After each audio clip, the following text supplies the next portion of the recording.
Good morning and welcome back to Questioning Sense with me, Matt. How you all doing? I sincerely hope you're all well, fine and dandy. Quick weather update. Cold, grey, but thankfully dry. All joking aside, I hope you guys are well. It's gone absolutely mental here in London at the moment. It seems that we all know so many people that are suffering with coronavirus at the moment, and it's kind of all encompassing. It's on the bloody telly all the time. It's all anyone's talking about. It's all anyone's talking about at work. It's everywhere. So I've been losing myself in the world of perfume to get rid of it. Just a quick update. We're all doing okay. My wife's working absolutely flat out. I am as well. The boy is at his key worker school. And he seems to be coping with it quite well. I've just come back from dropping him off there actually, so I thought now's the time. I've got the house to myself, and this is so rarely happening now. I've had to change my hours at work to accommodate my wife, to accommodate school and everything like that, so I really haven't had very much time at all to get anything done, to be honest. It's just been chaos. So when I do get a moment now, I'm trying to get as many videos out as we can, but it's really difficult to get the time to do them at the moment, so I do apologise they're not coming out as quickly as they should be. Anywho, today we're going to be talking about a very special fragrance that was gifted to me for Christmas by my family, and it's one that I've had for a while. Well, I haven't had for a while, I only just got it. It's one that's been on my radar for a very long time, and here it is, and we will talk about it now. And this is from Geo F Trumper himself, Geo F Trumper, and that is Eucris. This is the EDP, by the way. There is an EDT as well. I had sampled this a long time ago, actually. When I first got Sandalwood cologne, I looked at Eucris, and I liked it, but I wasn't absolutely blown away with it, and that's because it was the EDT. Now, fairly recently, I discovered I had a sample of the EDP. And I've been wearing it, and I just absolutely fell in love with it. So that was certainly one that I wanted to get. And then the family asked me what I wanted for my Christmas present, and that's what I asked for, so that's what I got. So what we'll do, I'm wearing it now. I will spray a little bit more for the purposes of the review, and that's the presentation of it. That's the bottle without the cap. So very classic, very Trumpers, and as I say, I'll spray it now, and then we will have a little chat about the notes and how it smells and all that sort of malarkey. Right, let's have a look. Like with the Sandalwood cologne, the sprayers seem to spray like a quick burst, not a jet or a stream. It's like a little dump, dump, which is quite unique to them. Okay, so there we go. What we'll do now, just have a quick look at the bottle, which I really like. It's very classic. There's not a lot, a nice little design on it. It's just a black glass bottle really, but it's good, a little 50ml bottle. So what we'll do now is we'll have a look at the notes, and then we'll have a little chat about how it performs, where it can be worn, and what I think of it. Okay, so the original EDT came out in 1912. It's been around for a very long time, and it has got a connection to James Bond. I think Ian Fleming mentions in one of the Bond books that it was on like a dressing table. I don't think he actually states that Bond wore it. I think it's more a case of it was in one of the premises where Bond was staying. So it has got this sort of very classy traditional background to it. Like most Trumpers, I mean, they've been around for a very long time, and they are kind of like the ultimate in luxury shaving and experience like that. If you ever are in London and you do get a chance to pop into one of their stores, please do, because they're absolutely amazing. I mean, when they're open again. So, this is a fragrance that's steeped in history, and we like all that. So the EDP came out in 2017, and it's amazing. So what we'll do is we'll have a quick look at the notes, and then we'll have a chat. So on the top you have cumin, you have coriander, and you have blackcurrant. Then you have jasmine, you have lily of the valley, and on the base you have sandalwood, musk, and moss, oak moss. And it's a very classic smelling fragrance, but it's I don't know, it's unique, and it's certainly one that you'll need to try, because I can imagine a lot of people aren't going to like it. I think it's an amazing fragrance, but because of the way it's set out, at the heart, you must understand this fragrance is basically a barbershop, but it's like none of the others that I've smelled. If you have, a barbershop style fragrance on one hand, you have Creed's Viking, which is kind of like, there's little bits of mint and stuff like that. This is the complete polar opposite. It's like you know, in Stranger Things, the Upside Down, you have sort of Creed's Viking on the top and Eucris on the bottom like that. They are polar opposites. And because of the spices in this, and it is quite heavily spiced, it almost comes across as a little bit animalic. It's quite a strange one, yet it still manages to maintain this cleanness. So when you spray it, first of all, I mean, this is where it's dried down and it's heavenly, and then this is where I've just sprayed it now. It's really spice driven. You have the blackcurrant, gives it some sweetness, and it does actually give you a hint of a blackcurrant, but it's not like a fruity sweet pudding, you know, like fruit cocktail style blackcurrant, or a drink made of blackcurrant. It gives a really good impression of blackcurrant, but there's not much sweetness to it.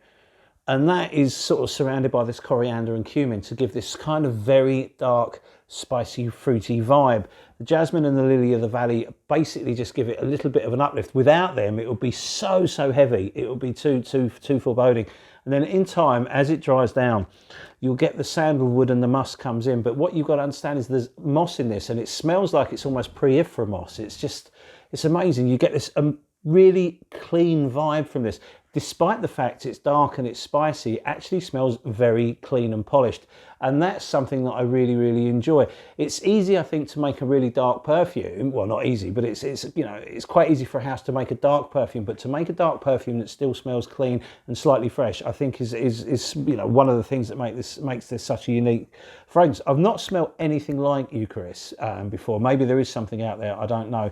But it's an amazing fragrance, and it paints so many different pictures. There's actually, when you spray it, you almost get a sense of foreboding. It's kind of like, because it's a dark gothic fragrance. It's quite an exciting and edgy fragrance.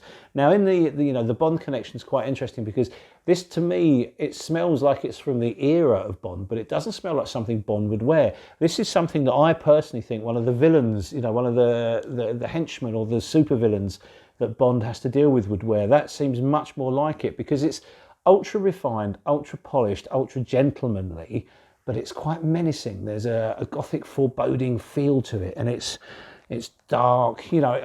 When you smell it, your mind can take you anywhere. If you could imagine sort of being in 1940s, 1950s, London, and you're walking past the Ritz on a grey sort of autumnal evening, being followed by a chap in a trilby and a long trench coat who looks like he's out to do you harm.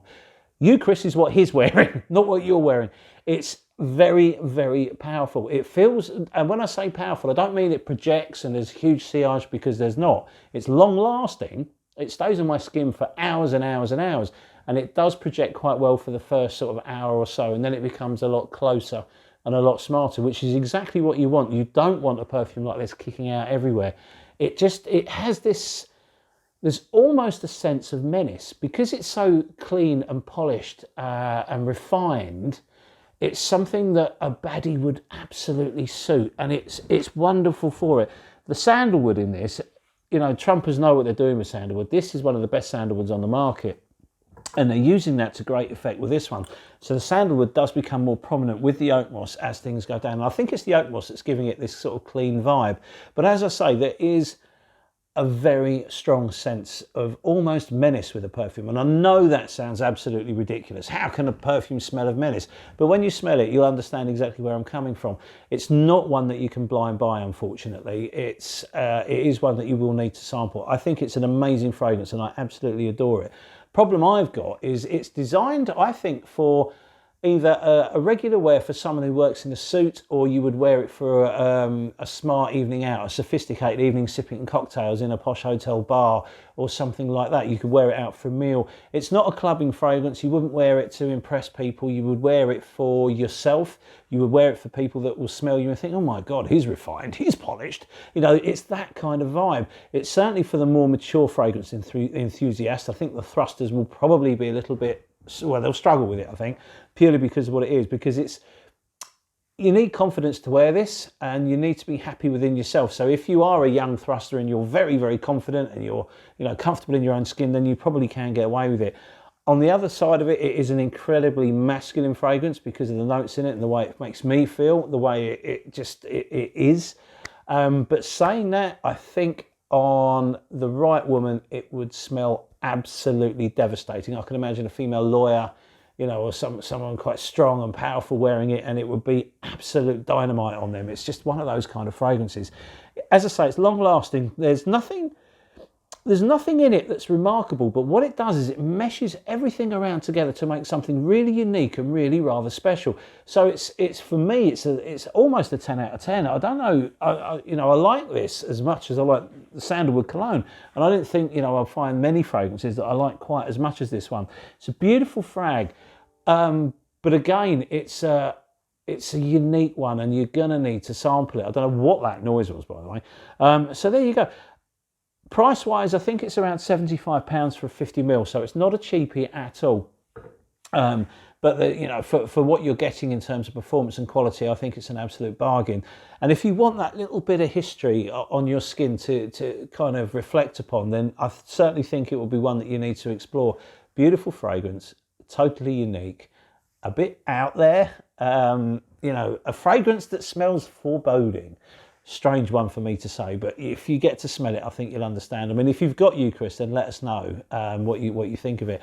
The EDT, just as an aside, was slightly lighter and less interesting to me. I much prefer the EDP, and I like the performance that the EDP gives me as well, because this does really, really last. Although I've not given it much of a road test, because I've kind of been sort of housebound since I've got it, so we haven't really gone out anywhere or anything like that. So hopefully one day when we're able to go to a nice hotel bar and drink cocktails, I'll give it a go. But at the moment, for just doing school runs and marching around the house, which is a kind of a waste, because it's designed to be out there for, the refined chap to wear, not the lounging around the house chap. But that's what I'll become. So that's what it is. Listen, thank you very much for your time. I really, really sincerely hope you're doing well. Have a look at us on Instagram. If you want to chat, then please do. I'm also, while I'm at work, I'm trying to take some photos of London in lockdown, so you can get to see that. I've been doing it for a while now, so if you have an interest in that kind of thing, there's some interesting photos on our Instagram page as well. So, me and Rich are just hoping that you guys are well. As I say, if you need to chat about anything, then hit us up, and we will see you on the next video, which hopefully I'll get another one filmed today. So listen, thank you very much for your time. It's always appreciated. Stay safe, and we will see you on the next video. Cheers, thanks, and bye.